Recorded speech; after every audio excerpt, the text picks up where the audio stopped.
नमस्कार दोस्तों, कथित शराब घोटाले से जुड़े मनी लॉन्ड्रिंग केस में गिरफ्तार किए गए दिल्ली के मुख्यमंत्री अरविंद केजरीवाल को अब 1 अप्रैल तक प्रवर्तन निदेशालय यानी ईडी की रिमांड पर रहना होगा। राउज एवेन्यू कोर्ट ने एक बार फिर उनकी रिमांड को बढ़ा दिया है। ईडी ने केजरीवाल की कस्टडी 7 दिनों के लिए बढ़ाने की मांग की थी, लेकिन कोर्ट ने दिल्ली के सीएम को 4 दिन के लिए केंद्रीय जांच एजेंसी को सौंपा है। बड़ी बात है कि जब केजरीवाल की पोल खुलने लगी तो अरविंद केजरीवाल कोर्ट में खुद बोलने लगे। उन्होंने जांच एजेंसी पर ही उल्टा कई आरोप मढ़ डाले, जिस पर एडिशनल सॉलिसिटर जनरल ने कहा कि वो वहां उपस्थित लोगों को देखकर ये सब बोल रहे हैं। केजरीवाल को स्पेशल जज कावेरी बावेजा की अदालत में पेश किया गया है। केजरीवाल की पत्नी सुनीता केजरीवाल राउज एवेन्यू कोर्ट पहुंची। आप नेता सौरभ भारद्वाज, आतिशी गोपाल राय समेत कई नेता कोर्ट में मौजूद रहे। कोर्ट में पेश किए जाने के दौरान मीडिया से अरविंद केजरीवाल ने कहा कि उनकी गिरफ्तारी एक राजनीतिक षड्यंत्र है, जिसका जनता जवाब देगी। Additional solicitor general SV Raju ने ईडी की तरफ से पेश होते हुए कहा कि अरविंद केजरीवाल का बयान रिकॉर्ड किया जा चुका है। उन्होंने गोलमोल जवाब दिए हैं। उन्होंने बताया कि ईडी अब उन्हें कुछ अन्य आरोपितों के साथ आमने सामने बिठाकर पूछताछ करेगी। आपके गोवा के 4 अन्य उम्मीदवारों के बयान भी दर्ज किए जा रहे हैं। उनके साथ भी दिल्ली सीएम को आमने सामने बिठाया जाएगा।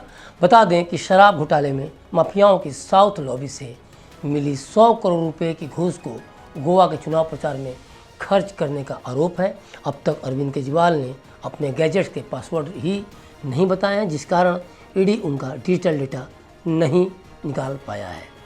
ईडी के वकील ने कहा कि केजरीवाल पासवर्ड नहीं बता रहे हैं, जिसमें डिजिटल डाटा नहीं मिल पाया है। वह कह रहे हैं कि पहले वह अपने वकील से बात करेंगे। अगर वह पासवर्ड नहीं बताएंगे तो हमें पासवर्ड तोड़ना पड़ेगा। वह कोऑपरेट नहीं कर रहे हैं और अभी तक आईटीआर भी नहीं दिया है।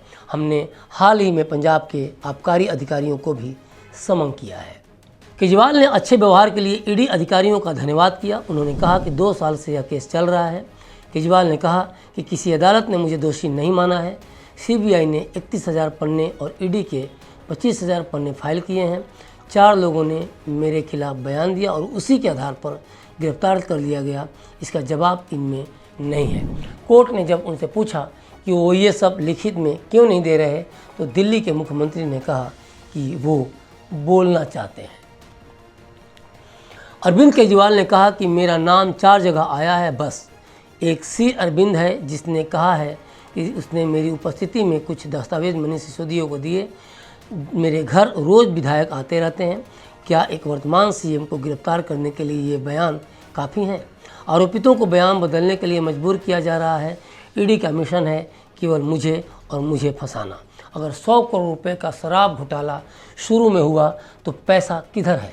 असली शराब घोटाला ईडी की जांच के बाद शुरू हुआ। ईडी का मकसद है आपको ख़त्म करना। अरविंद केजरीवाल ने आरोप लगाया कि पर्दे के पीछे एक वसूली का रैकेट चलने के लिए ये सब किया जा रहा है, जिसके जरिए पैसे इकट्ठे किए जा रहे हैं। उन्होंने मामले के गवाह सार्थक रेड्डी पर भाजपा को 50 करोड़ रुपये गिरफ्तारी के बाद दान देने का आरोप लगाया। उन्होंने कहा कि ईडी जितने दिन मन हो उन्हें कस्टडी में रखे, वो रिमांड का विरोध नहीं कर रहे, लेकिन ये घोटाला है। एएसजी ने आपत्ति जताते हुए कहा कि केजरीवाल को कैसे पता कि ईडी के पास कितने दस्तावेज हैं? ये सब उनकी कल्पना की उपज है। अधिवक्ता रमेश गुप्ता जब अरविंद केजरीवाल के लिए बोलने उठे तो कोर्ट ने उनसे कहा कि उनके मुवक्किल तो पहले ही बोल चुके। इस पर भड़कते हुए वकील ने पूछा कि आखिर उन्हें बोलने से कैसे रोका जा सकता है। उन्होंने कहा कि वो पूरे 1 घंटे बोलेंगे, जिस पर जज ने कहा ठीक है, आप शांत हो जाइए। कोर्ट ने कहा कि ईडी ने रिमांड एप्लीकेशन दिया है और ये जज निर्णय करेंगे कि वो सही है या नहीं। इसके बाद ऑर्डर रिजर्व रख लिया गया। जानकारी के लिए बता दूं कि अरविंद केजरीवाल की पत्नी सुनीता केजरीवाल ने बुधवार को दावा किया कि दिल्ली के मुख्यमंत्री 28 मार्च को कोर्ट में बड़ा खुलासा करेंगे। डिजिटल प्रेस कॉन्फ्रेंस में सुनीता केजरीवाल ने कहा कि उनके पति 28 मार्च को अदालत में कथित शराब घोटाले की सच्चाई बताएंगे और सबूत भी पेश करेंगे। केजरीवाल को शराब घोटाले के आरोपों की वजह से 21 मार्च को ईडी ने आवास पर छापेमारी के बाद गिरफ्तार कर लिया था। ईडी ने यह एक्शन दिल्ली सीएम की ओर से लगातार 9 सम्मन को दरकिनार किए जाने के बाद लिया था। केजरीवाल को अगले दिन कोर्ट में पेश किया गया था। अदालत ने उन्हें 28 मार्च तक के लिए ईडी की हिरासत में भेज दिया था।